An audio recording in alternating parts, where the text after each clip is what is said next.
The morning sun barely broke through the clouds as 17-year-old Daniel stepped off the bus, clutching a worn backpack against his chest. His heart was racing so fast he could hear it in his ears. Today was the day that could change everything. The Royal Music Conservatory stood before him like a castle from another world. Marble steps led up to massive wooden doors, and through the windows he could see chandeliers that probably cost more than his entire apartment building. Daniel looked down at his sneakers, the ones he'd scrubbed last night to make them look less beaten up. They still had a small tear near the left toe. He wasn't supposed to be here. Kids like him didn't audition for places like this, but here he was anyway. Inside the waiting area, Daniel felt like he'd stepped onto another planet. About 20 other students sat in velvet chairs, and every single one of them looked like they belonged. Designer clothes, expensive watches, leather instrument cases that gleamed under the lights. A girl near the window was doing vocal warm-ups, her voice floating through the room like she'd been trained since birth. Probably had been. Daniel found an empty chair in the corner and sat down, trying to make himself invisible. His backpack looked pathetic next to all those fancy cases. Inside, it was just his audition paperwork, a water bottle, and the good luck note his mom had tucked in this morning. She'd written it on the back of a grocery receipt because that's all they had. Number 47? A woman with a clipboard appeared in the doorway. Daniel Torres? His throat went dry. That was him.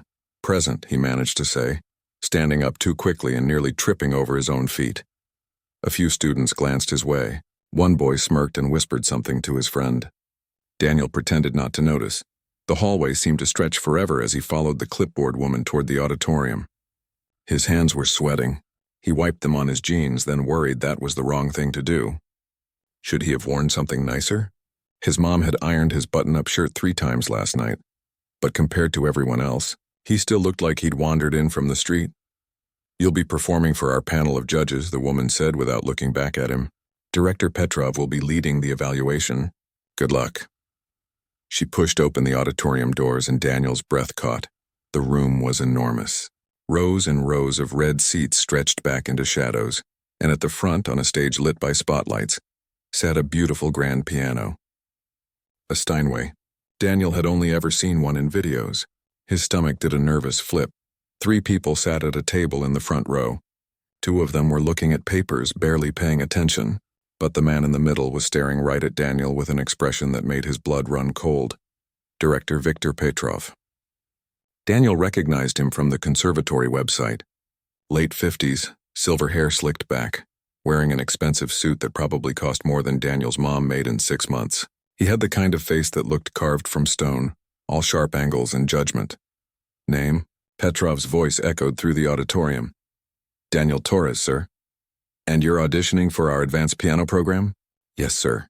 Petrov leaned back in his chair, crossing his arms. His eyes traveled from Daniel's face down to his worn sneakers, then back up again. A thin smile appeared on his lips, but it wasn't friendly. It was the kind of smile that said he'd already made up his mind.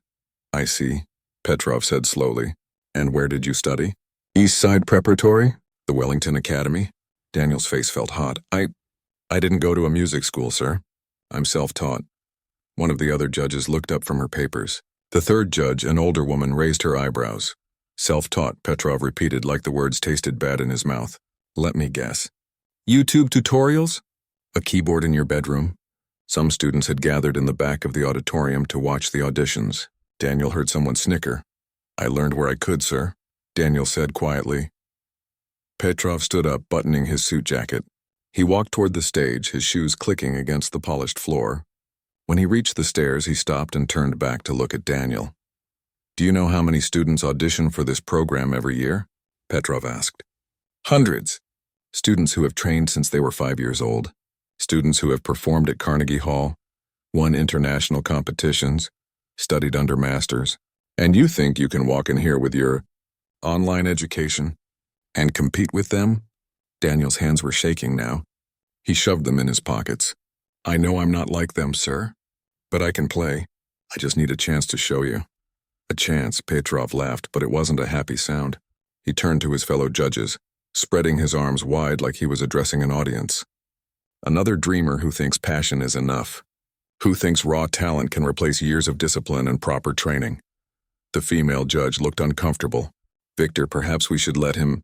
No, no, Petrov interrupted, walking back toward his table. Let's make this interesting. He turned to face Daniel again, and that cold smile was back. I'll tell you what, young man. If you can actually play that piano, and I mean truly play it, not just bang away at the keys like you're in some coffee shop, if you can show me that you belong in the same room as our trained students. He paused for dramatic effect. Then I'll kneel right here on this floor. Right in front of everyone. The auditorium went completely silent. Even the whispering in the back rows stopped. Daniel stared at him. His heart was pounding so hard he thought it might burst out of his chest.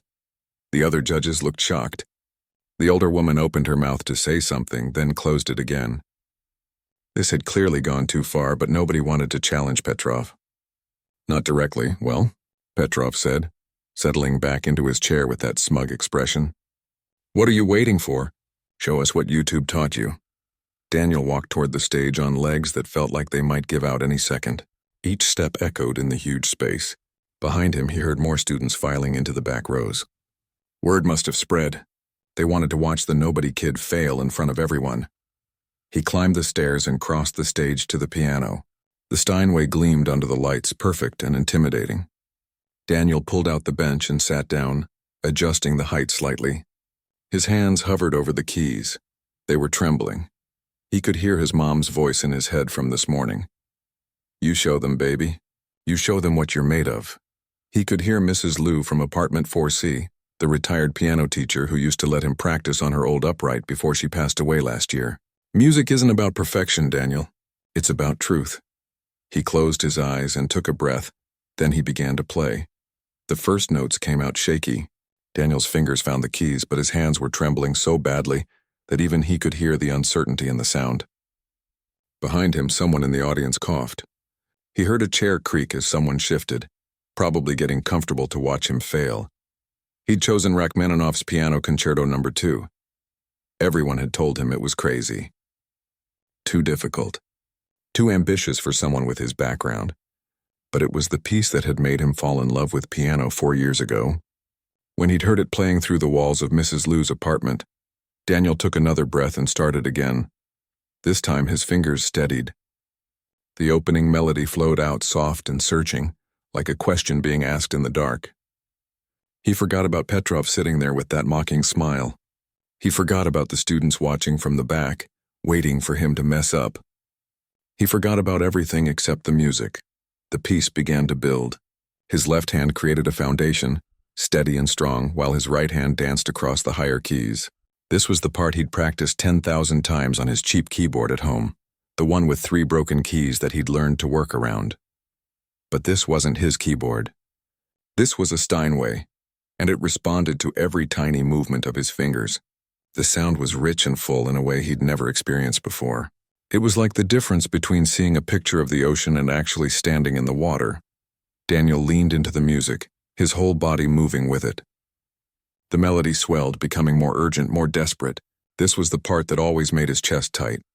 The part that reminded him of his mom coming home exhausted from her double shift at the hospital, still managing to smile and ask about his day.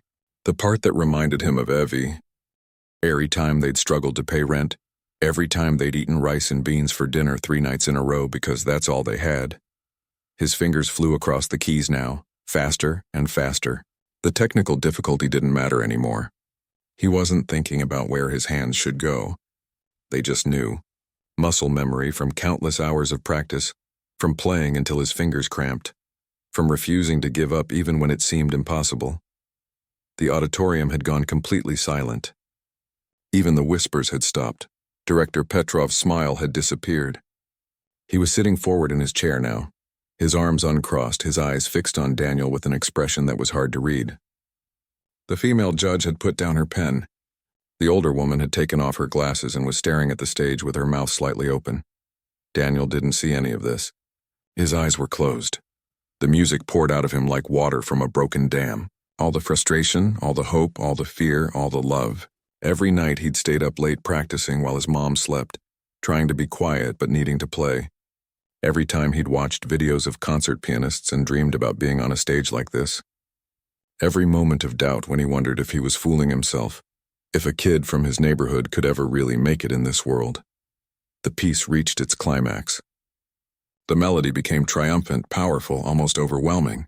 His hands moved in patterns so complex they seemed impossible, but they felt natural. Right. Like this was what they'd been made to do.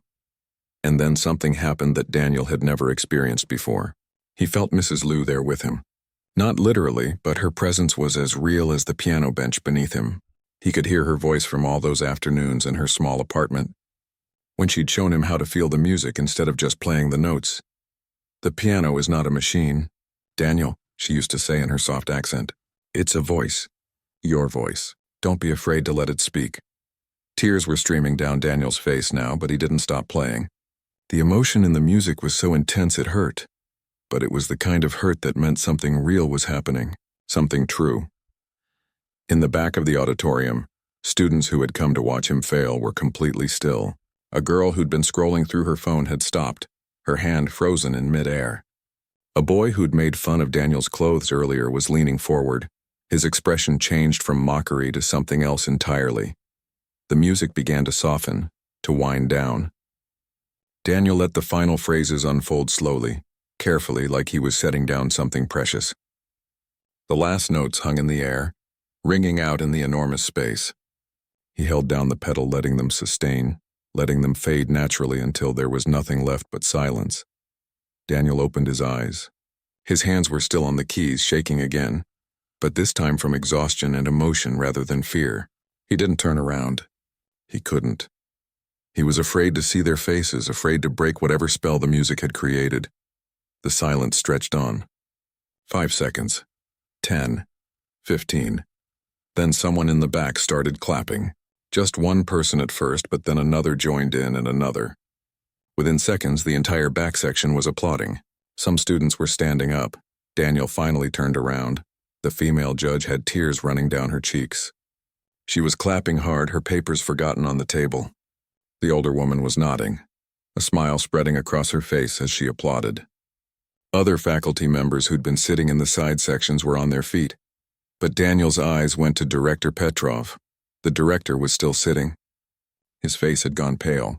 He was staring at Daniel like he was seeing a ghost, or maybe like he was seeing something he'd thought didn't exist anymore. His hands were gripping the armrests of his chair. Slowly, so slowly that at first Daniel thought he was imagining it, Petrov pushed himself up from his chair. The auditorium went quiet again, everyone watching him. The director stood there for a moment, his jaw tight, his eyes never leaving Daniel's face. Then he stepped out from behind the table. He walked toward the stage, his expensive shoes clicking on the floor. Each step echoed in the silence. When he reached the bottom of the stage stairs, he stopped. For a terrible moment, Daniel thought Petrov was going to walk away, was going to find some excuse, some reason to dismiss what had just happened. The director's pride was written all over his face, fighting against something else, something deeper. Then Viktor Petrov did something that shocked everyone in that room. He lowered himself to one knee. Right there on the auditorium floor, in front of the judges, the faculty, and all the students, his face was tight with emotion. Perhaps embarrassment, perhaps something else entirely. But he stayed down on that knee, his head slightly bowed. The auditorium erupted. Students were shouting, applauding, some of them whistling. The judges were standing now, clapping enthusiastically. Faculty members were looking at each other in disbelief. Daniel sat frozen at the piano, unable to process what was happening. His vision was blurry from tears. His hands were still shaking. And Director Viktor Petrov, the man who had mocked him just minutes ago, was kneeling before him. Petrov stood back up slowly, his face unreadable. He looked at Daniel for a long moment, then did something even more surprising. He started walking toward the stage steps. Coming up to where Daniel sat, Director Petrov climbed the stage steps and walked toward Daniel with measured, deliberate movements. His expression was impossible to read now. The applause had died down and everyone was watching to see what would happen next. Daniel stood up from the piano bench, his legs unsteady. He wiped his face quickly, trying to pull himself together. Up close, Petrov seemed even more intimidating. The man was tall and his eyes had a sharpness that made Daniel want to look away. "Come with me," Petrov said quietly. It wasn't a request. Daniel followed him off the stage and through a side door, away from all the watching eyes. They walked down a hallway lined with photographs of famous musicians who had studied at the conservatory. Daniel recognized some of the faces from videos he'd watched late at night. These were people who had performed in concert halls around the world, who had made careers that seemed like impossible, dreams. Petrov stopped at a heavy wooden door with a bronze nameplate that read, Director's Office. He pushed it open and gestured for Daniel to enter. The office was exactly what Daniel expected. Floor-to-ceiling bookshelves filled with music scores, awards, and certificates covering one wall. A massive desk that looked like it belonged in a museum. Through the window behind the desk, Daniel could see the conservatory gardens, perfectly maintained and probably older than his entire neighborhood. Sit, Petrov said, pointing to a leather chair across from his desk. Daniel sat, his backpack still clutched in his lap like a shield. Petrov moved to his desk but didn't sit down. Instead, he stood there, hands clasped behind his back, staring out the window. The silence stretched on. Daniel's heart was still racing from the performance, from everything that had just happened. He had no idea if he was in trouble or what this meeting meant. Finally, Petrov turned around. How long have you been playing? 4 years, sir. 4 years, Petrov repeated, his voice flat. And who taught you? Daniel swallowed hard. I learned mostly on my own at first, watching videos, reading whatever I could find online. Then I met Mrs. Liu. She lived in my building. She was a piano teacher before she retired, and she heard me practicing one day. She started giving me lessons, but she wouldn't take any money. She said I reminded her of why she fell in love with music in the first place. And where is Mrs. Liu now? She passed away, Daniel said quietly. Last November. Heart attack. I didn't even get to say goodbye. Petrov nodded slowly. He walked around his desk and finally sat down, leaning back in his chair. Tell me about your situation. Your family. Daniel wasn't sure why that mattered, but he answered anyway. It's just me and my mom. She works at County General Hospital as a custodian. She does double shifts when she can. My dad left when I was 6. I don't really remember him much. And your keyboard. Tell me about that. Mom found it at a thrift store 4 years ago. It was $50, but 15 keys didn't work right. We couldn't afford to fix it, so I just learned to work around them. I'd transpose pieces in my head, figure out different fingerings. Mrs. Liu said it probably made me better at problem solving. Daniel paused. Why are you asking me this, sir? Petrov leaned forward, his fingers steepled in front of his face. Because what I saw out there on that stage should not be possible. 4 years of informal training, practicing on a broken instrument, no professional instruction until a retired teacher took pity on you, and yet you played Rachmaninoff with more feeling than students I have who've trained at Juilliard prep program since they were 5 years old. He stood up again, pacing now. Do you understand what you've put me in, young man? I made a promise out there. Everyone saw it. But this isn't just about my ego or my pride. This is about standards. This conservatory has a reputation that goes back over a century. We produce world-class musicians. We don't accept charity cases no matter how moving their story might be. Daniel felt his stomach drop. So you're saying no? I'm saying it's complicated. Petrov stopped pacing and looked directly at Daniel. You have something rare. I won't lie to you about that. You have an emotional connection to music that can't be taught. That's the truth. But you also have massive gaps in your technical foundation. Your posture is wrong. Your fingering is inconsistent. You don't read music as fluently as you should. Your music theory knowledge is probably elementary at best. Each word felt like a punch. Daniel had known he wasn't properly trained, but hearing it laid out like this made him feel small again. However, Petrov continued, I've been directing this conservatory for 23 years. I've seen thousands of students come through these doors. Most of them have perfect technique, perfect posture, perfect theory, and they play perfectly boring music. They're machines. Beautiful machines, yes, but machines nonetheless. He walked back to his desk and pulled out a file folder. The board of directors meets in 2 hours. They will have heard about what happened in that auditorium. Some of them will be furious with me for the spectacle I created. Others will be curious. I'm going to recommend that we offer you a conditional acceptance. Daniel's head shot up. Conditional? A full scholarship to cover tuition, but you'll be on academic probation. You'll have 1 year to catch up to your peers in technical skills and theory. You'll need to pass the same evaluations they do. If you can't make it, you're out. No second chances. This conservatory's reputation can't suffer because I made an emotional decision. I'll do it, Daniel said immediately. Whatever it takes, I'll do it. Don't answer so quickly. Do you understand what you're agreeing to? The workload will be crushing. You'll be taking the same classes as students who've had years more preparation. You'll need to practice twice as much just to keep up. And I suspect from your file that you'll need to work a job as well to support yourself and help your mother. When will you sleep? Daniel thought about his mom, about how she came home every night smelling like hospital disinfectant, her back aching, her feet sore, how she'd never complained once, how she'd spent $50 they didn't have on a broken keyboard because she saw something in him. I'll figure it out, he said firmly. Petrov studied him for a long moment, then nodded. I believe you will try. Whether trying is enough remains to be seen. He opened the folder and pulled out a form. This is a preliminary acceptance letter. If the board approves, you'll start in 3 weeks. Semester begins September 1st. Daniel took the paper with shaking hands. The conservatory seal at the top looked official and terrifying. His name was already typed in. Daniel Torres, Conditional Acceptance, Piano Performance Program. Thank you, Daniel managed to say. Thank you so much, Director Petrov. Don't thank me yet. You haven't experienced what's coming. Petrov's expression softened slightly just for a moment. But I will tell you this. When you played today, you reminded me of something I'd forgotten. You reminded me why I fell in love with music 50 years ago, before all the politics and the fundraising and the reputation management, so perhaps I should be thanking you. He extended his hand across the desk. Daniel stood and shook it, trying not to show how overwhelmed he felt. One more thing, Petrov said as Daniel turned to leave. That woman, Mrs. Liu, she knew what she was doing when she chose to teach you. She saw something worth cultivating. Don't let her down. Daniel nodded, not trusting his voice. He left the office and walked back down the hallway, the acceptance letter clutched in his hand. Through the windows, he could see some of the other audition candidates leaving, climbing into expensive cars with their parents. He pulled out his phone and called his mom.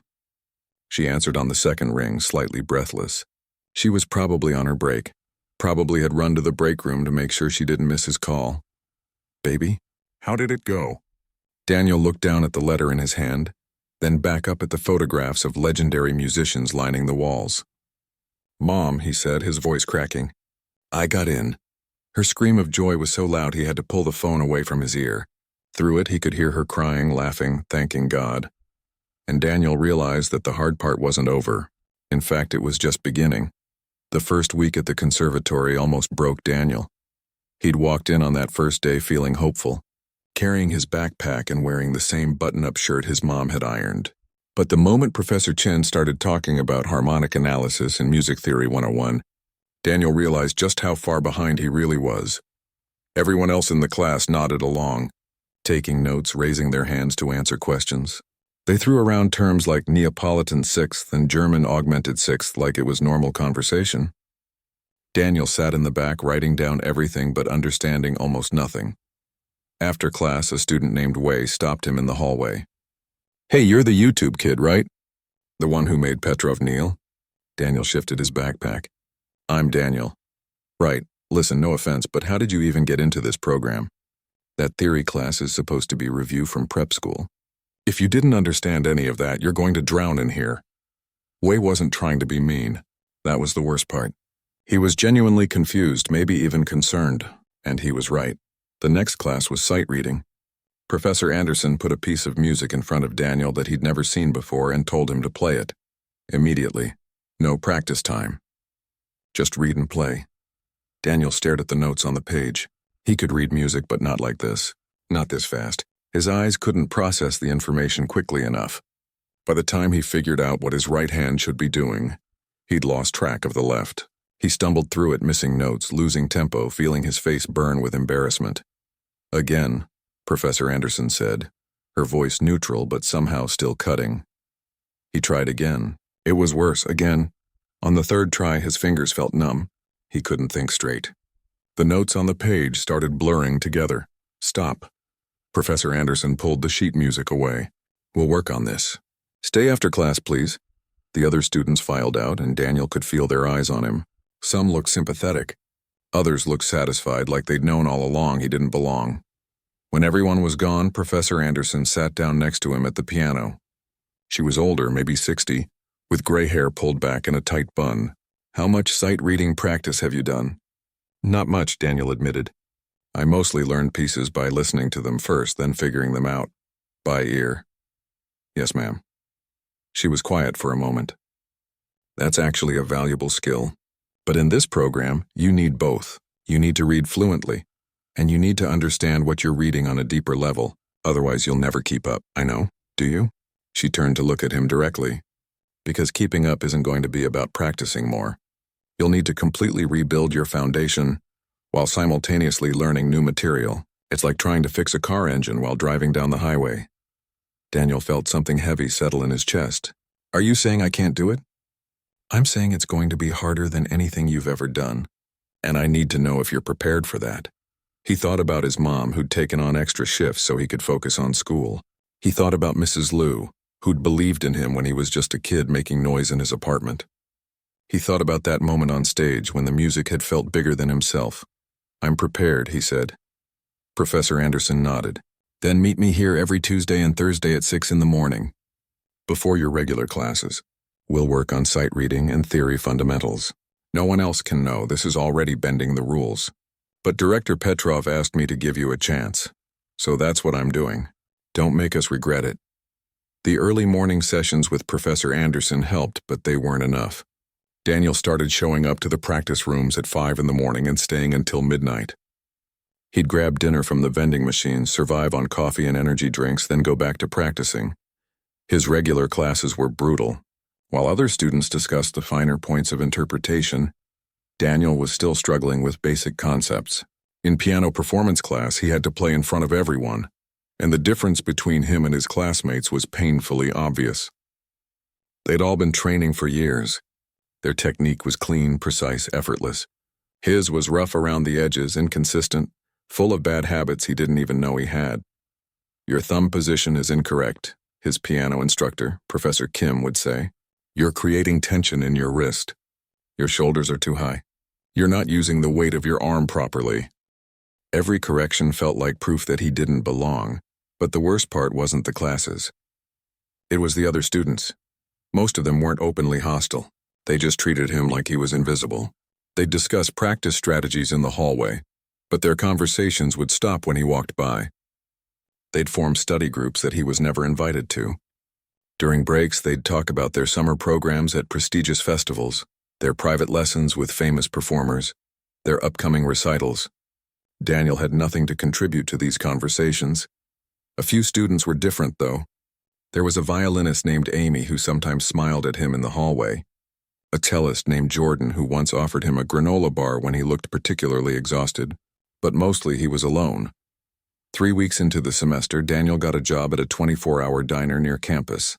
The pay wasn't great, but he could work the late shift from 11 at night until 3 in the morning, then catch a couple hours of sleep before his session with Professor Anderson at 6. He needed the money. His mom had been sending him grocery money, but he knew she couldn't afford it. The hospital had cut her hours. He'd make it work. He had to. One night, around 2 in the morning, Daniel was wiping down tables at the diner when Wei walked in with a group of friends. They were dressed up, clearly coming back from some event. They took a booth in the corner, laughing and loud. Wei saw him and his expression changed. "Daniel, you work here?" "Yeah." Daniel kept wiping the table, not making eye contact. "How are you managing that with your course load?" "I'm barely keeping up and I'm not working." "I manage," Daniel said. One of Wei's friends, a pianist named Christopher, smirked. "Is this what Petrov's diversity initiative looks like? Letting in students who have to work night shifts at diners instead of practicing?" "Come on, man," Wei said, looking uncomfortable. "What?" "I'm just saying. The rest of us dedicated our entire lives to this. We sacrificed normal childhoods. We practiced 6 hours a day. We competed at international levels. And he gets in because he's got a sob story and made Petrov feel guilty." Daniel's hands tightened on the dish towel. He wanted to say something to defend himself. But what could he say? Christopher wasn't completely wrong. He was behind. He was struggling. Maybe he didn't belong here. "You don't know anything about him?" Amy's voice cut through the conversation. She'd walked in with another group and apparently heard everything. She walked over to their booth. You think sacrifice is taking piano lessons instead of playing video games? Daniel's been teaching himself on a broken keyboard while supporting his family. He got in here because he has something none of you have. Oh yeah? What's that? Christopher challenged. Soul, Amy said simply. You're all technically perfect and emotionally empty. I've heard you play, Christopher. It's like listening to a computer. Accurate and completely forgettable. Christopher's face went red. That's not— Let's go, Wei said, standing up quickly. He looked at Daniel. Sorry, man. Good luck with everything. They left and the diner went quiet again. Amy stayed behind for a moment. Don't listen to people like him. He's insecure because his parents spent $200,000 on his education and he's still just average. Thanks, Daniel said quietly. Also, Amy added, there's a study group that meets in the library on Wednesday nights. Music history and theory? You should come. We could use someone who actually loves music instead of just studying it. She left before Daniel could respond, and he stood there in the empty diner, feeling something he hadn't felt in weeks. Maybe he wasn't completely alone after all. The year-end recital was in 3 days, and Daniel was falling apart. He sat in practice room 7 at 2 in the morning, staring at his hands. They were shaking from exhaustion and too much caffeine. He'd been awake for nearly 20 hours straight. His shift at the diner, then classes, then practice, then more practice.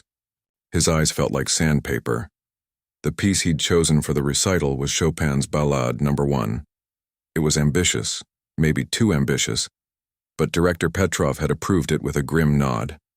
If you're going to prove yourself, you might as well do it properly, he'd said.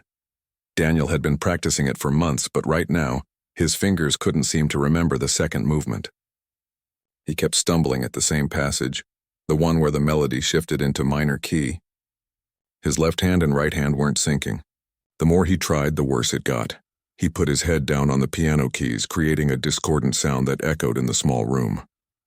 You're trying too hard. Daniel jerked his head up. Director Petrov stood in the doorway, wearing a suit despite the late hour. He looked tired too, older somehow than he had at the audition 9 months ago. Sir, I didn't know anyone else was here. I often walk the building at night. Can't sleep as well as I used to. Petrov walked into the room and closed the door behind him. Play it for me. The section you're struggling with. I don't think I can right now. I'm too tired. I keep messing it up. Then mess it up. Let me hear it. Daniel turned back to the piano and started the passage. Sure enough, his fingers tangled at the transition. He stopped, frustrated. Again, Petrov said. Daniel tried again. Same mistake again. Director Petrov, I didn't ask if you could. I said again. Daniel gritted his teeth and played it once more. This time he made it 2 measures further before stumbling. Better. Again. They went through it 15 times. On the 16th attempt, Daniel's hands found the right pattern and the passage flowed the way it was supposed to. The notes connected, smooth and natural. He played through to the end of the movement, and when he finished, his hands were still shaking, but for a different reason. You see, Petrov said, the problem wasn't your technique. It was your brain. You were thinking too much, trying to force it. Music doesn't respond to force. Daniel turned on the bench to look at him. Can I ask you something, sir? You can ask. Why did you fight for me, really? You could have just let me audition, rejected me, and that would have been that. Why stick your neck out? Petrov was quiet for a long moment. He walked to the window and looked out at the dark campus. When I was 16, I auditioned for the Moscow Conservatory. I came from a small town, the son of a factory worker. Everyone told me I wasn't good enough, that I didn't have the breeding for it. The director at the time was a man named Volkov. He was harsh, demanding, impossible to please. He rejected me. Daniel waited, sensing there was more. I went back the next year, auditioned again. He rejected me again. The 3rd year I played for him, and when I finished, he said something I've never forgotten. He said, "You play like someone who needs music to survive. That's rare. Most people play because they want applause. Come back when you've suffered enough to know the difference." That's harsh. It was. But he was right. I went away, I lived, I struggled, I lost people I loved. And when I came back the 4th year, I played differently. He accepted me immediately. Petrov turned from the window. When you played at your audition, I heard that same quality. You play like someone who needs music to survive. I couldn't let that go even if it meant bending the rules. I'm not sure I'm going to make it, sir. This recital is everything. If I fail, then you fail. But you won't know until you try. And I've watched you this year, Daniel. I've seen you come in before dawn and leave after midnight. I've seen you fall asleep in theory class because you worked a night shift. I've seen you push yourself harder than students who've had every advantage. That counts for something. Does it count enough? Petrov smiled just slightly. We'll find out in 3 days. The night of the recital, Daniel stood backstage and tried to remember how to breathe. The concert hall was packed. Faculty, students, donors, parents. He could hear the crowd through the heavy curtains, the rustle of programs, the murmur of conversation. His mom was out there somewhere. Petrov had arranged everything, bought her a bus ticket, made sure she got time off work. Daniel had seen her in the audience earlier, sitting in the 4th row, wearing her best dress. She'd been crying already, just from seeing him in his formal concert attire. Amy appeared beside him. You ready? No. Good, that means you care. She squeezed his shoulder. You've got this. I've heard you practice.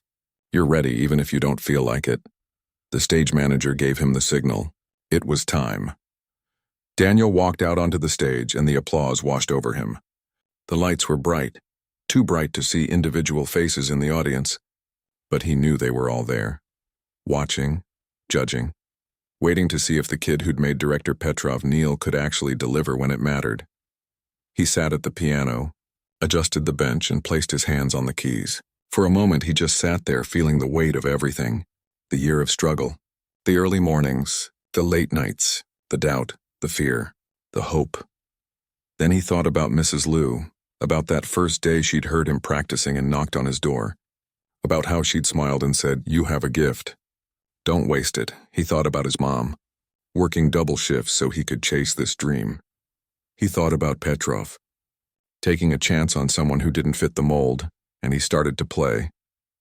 The Chopin flowed out of him like a story being told. The first movement was contemplative, searching, asking questions. His fingers found every note exactly where it should be. All those hours of practice, all that repetition, had built pathways in his muscle memory that didn't require conscious thought anymore. The second movement came, the one he'd struggled with just days ago. His hands moved through the passage without hesitation, left hand and right hand in perfect synchronization, the melody shifting from major to minor and back again.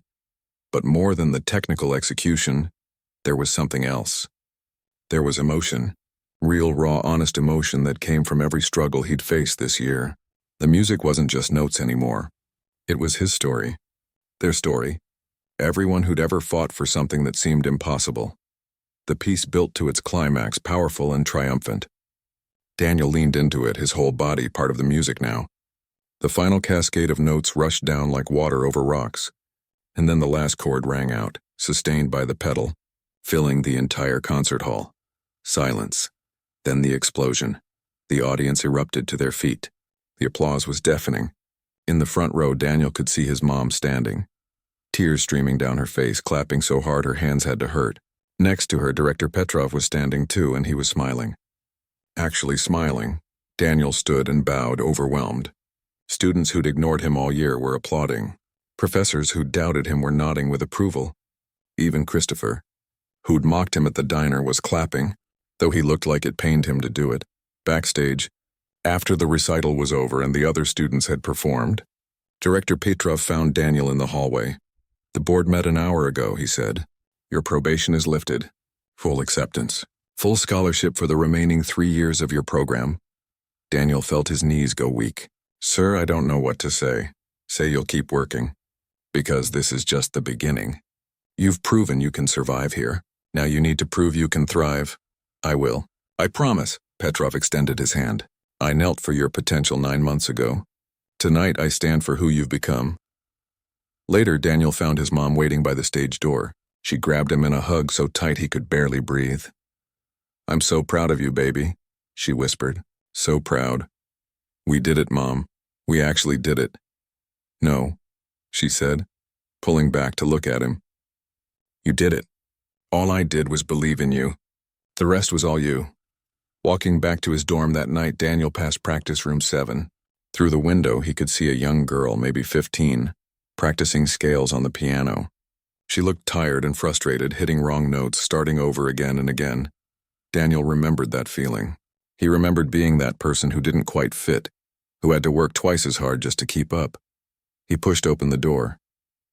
"Hey," he said. "Want some help?" The girl looked up, surprised. "You're Daniel Torres. You're the one who played tonight." "Yeah. And I remember what it's like to struggle with something until you want to quit. Mind if I show you a few things?" She nodded, and Daniel sat down next to her at the piano. As he started explaining a better way to practice scales, he realized this was what it was all about.